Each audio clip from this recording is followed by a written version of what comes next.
Hello বন্ধুরা, আমি দাবি করে বলতে পারি আপনি যে কাজ করে আপনি আপনার জীবন কাটাচ্ছেন তাতে হয়তো আপনি অনেক সুখে জীবন কাটাচ্ছেন, আর তা নয়তো আপনি কি কখনো এমন কাজ করতে চাইবেন যেখানে মাঝ সমুদ্রে শতফুট জলের গভীরে জাহাজের প্রোপেলার গুলিকে পরিষ্কার করতে হবে। আসলে জলের গভীরে ধারালো এই প্রোপেলার গুলিকে কোনো কিছু স্প্রে করে সেগুলিকে পরিষ্কার করা সম্ভব হয় না, তাই কাউকে না কাউকে সেই গভীর সমুদ্রে নামতে হয় সেগুলিকে ঘষে পরিষ্কার করার জন্য, যাতে জাহাজে সেই প্রোপেলার গুলি ঠিকঠাক ভাবে কাজ করতে পারে। শুধু খেয়াল রাখতে হবে জাহাজের ইঞ্জিন যেন বন্ধ থাকে। তবে তারপরেও কিন্তু জাহাজের শত ফুট গভীরে কুটকুটে অন্ধকারে এমন কাজ করা কিন্তু মোটেও সহজ কাজ নয়। আচ্ছা বলুন তো, গবেষকদের জীবন কেমন কাটে? আসলে গবেষকদের তাদের সারাটা জীবন কেটে যায় তাদের বিভিন্ন গবেষণা করতে করতে। তবে তখন কি হবে, যখন সেই গবেষকদের নামতে হবে সমুদ্রের মাঝে হিংস্র সব হাঙ্গরদের সাথে দেখা করতে। আপনার ভাগ্য ভালো থাকলে হয়তোবা সেখান থেকে আপনি বেঁচে ফিরতে পারবেন, কারণ হাঙ্গর যেহেতু একটি হিংস্র প্রাণী, তাই যে কোনো সময় হঠাৎ করে হাঙ্গর আপনাকে আক্রমণ করতে পারে, আর সেই মুহূর্তে না আপনি সাহায্যের জন্য কাউকে পাশে পাবেন, না দ্রুত সেখান থেকে পালিয়ে বেঁচে ফিরতে পারবেন। তাহলে বুঝতেই পারছেন এই কাজ কতটা ভয়ানক। আর তাই হয়তো আমি আপনাদের প্রথমে জানিয়েছি যে আপনি যে কাজে আপনি জীবন কাটাচ্ছেন তাতে হয়তো আপনি অনেক খুশি আছেন। এমন ভিডিও মাঝের মধ্যেই আমাদের হাতে ইন্টারনেটে ধরা দেয়। তবে এত ভিন্ন ধরনের সাপের দেখাশোনা করার জন্য কিন্তু একজন মানুষের প্রয়োজন পড়ে। আপনার ধারণা কি বলে, এত বিষধর সাপগুলিকে মানুষ কি করতে সংরক্ষিত করে রাখে? বংশ বিস্তার করার জন্য? হ্যাঁ, ঠিকই ধরেছেন। তবে তার চেয়েও সবচেয়ে বড় উত্তর হলো অ্যান্টিভেনম। আসলে লোহা কাটতে যেমন লোহাকে প্রয়োজন পড়ে, তেমন কোনো মানুষকে সাপে কামড়ালে তার জন্য প্রয়োজন পড়ে অ্যান্টিভেনম হিসেবে সেই বিষ। সাপের কামড়ের ক্ষতস্থান যদি চিকিৎসা না করে ছেড়ে দেওয়া হয় তাহলে সেই ব্যক্তির মৃত্যু কিন্তু অনিবার্য। তবে তার পাশাপাশি যে জায়গায় বিষধর সাপ কামড় বসিয়েছে ঠিক কিছুক্ষণের মধ্যেই সে ক্ষতস্থানের চারিপাশের টিস্যু ধীরে ধীরে মরতে শুরু করে এবং ধীরে ধীরে আপনার শরীরের প্রধান অঙ্গগুলো কাজ করা বন্ধ করে দিবে। আর তার জন্যই মূলত সাপের বিষকে সংগ্রহ করে এই অ্যান্টিভেনম তৈরি করা হয়। এই অ্যান্টিভেনম প্রস্তুত করাও কিন্তু খুব বিপজ্জনক। দেখা যায় পুরো আমেরিকায় মাত্র 4 জন ব্যক্তি রয়েছে, যাদের মধ্যে একজন হলো জিম হ্যারিসন, যিনি এমন একজন অভিজ্ঞ এবং এমন একজন ব্যক্তি যিনি 2 ঘন্টায় 150 সাপের বিষ সংগ্রহ করতে পারে। আর এই দুঃসাহসী কর্মকাণ্ডগুলোর জন্যই আজ তার হাতের এই পরিণতি হয়েছে।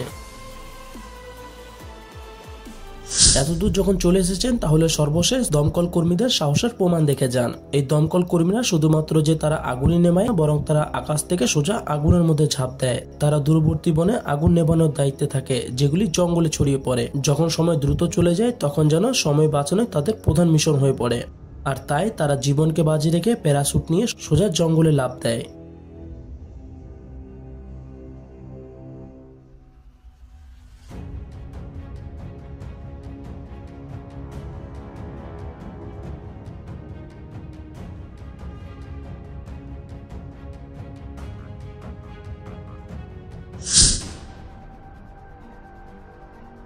আপনি কি এত উপরে উঠে একটি লাইট পাল্টানোর কাজ করবে? তবে তার জন্য কিন্তু আপনাকে একটা মোটা অঙ্কের বেতন দেওয়া হবে। টাকার লোভে আপনি যদি এই কাজকে বেছে নেন তাহলে সেখান থেকে ওঠা এবং নামা যেন আপনার মৃত্যুর সাথে লড়াই করার সমান হবে।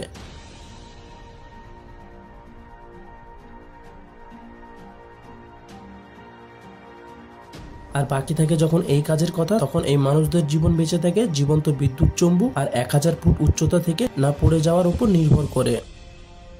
তাই আপনার সামান্য ভুল আপনার করুণ পরিণতি নিয়ে আসতে পারে। চাকরি হিসেবে একটি বডিগার্ডের জীবন কেমন? একটি বডিগার্ডকে তার নিজের জীবনের মায়া ত্যাগ করে তার মালিককে ঠিক কিভাবে সুরক্ষিত রাখতে হয় তা আপনি এই ভিডিওটিতে দেখতে পাবেন। আর তাই একটি প্রেসিডেন্টকে মারতে হলে প্রথমে আপনাকে এদেরকে পার করতে হবে, আর সেটা কিন্তু মোটেও সহজ কাজ নয়।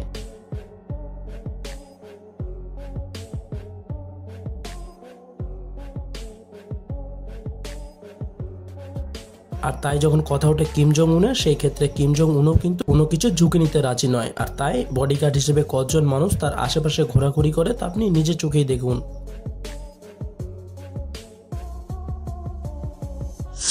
চলুন এবার পরিচয় হওয়া যাক স্টর্ম চেজারদের সাথে, কারণ তাদের প্রধান কাজ হচ্ছে চরম আবহাওয়ার মধ্যে সংগ্রাম করে যাওয়া এবং যতটা সম্ভব টর্নেডোর কেন্দ্রবিন্দুতে পৌঁছে যাওয়া। এরা বিজ্ঞানের জন্য টর্নেডোর পেছনে ছুটে যায়। যে কোনো মুহূর্ত তাদের প্রস্তুত থাকতে হয় শিলাবৃষ্টি, বজ্রপাত এবং টর্নেডোর মতো ভয়ঙ্কর প্রাকৃতিক দুর্যোগের মাঝেও তাদের ক্যামেরা সেট আপ করার জন্য। প্রকৃতির তুমুল দুর্যোগেও যেন তারা থেমে থাকে না।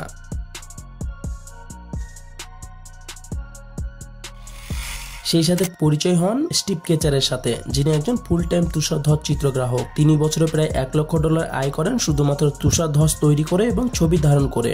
এই কাজের ভয়ানক ব্যাপার হলো এই কাজে খুব বেশি দূরে থাকলে শর্ট মিস হয়ে যাওয়ার সম্ভাবনা কিন্তু থেকে যায়। সেই সাথে কাছে থাকলেও কিন্তু তুষারধসে চাপা পড়ে নিজের মৃত্যুও ঘটে যেতে পারে। এই কাজে তাকে কিন্তু অনেক পরিশ্রম করতে হয়, কারণ তিনি প্রত্যেকটা শট নিখুঁতভাবে নেওয়ার সাথে সাথে তিনি নিজেই কিন্তু পাহাড়ের গায়ে ডিনামাইট ফাটিয়ে তুষারধ্বজ ঘটিয়ে থাকে।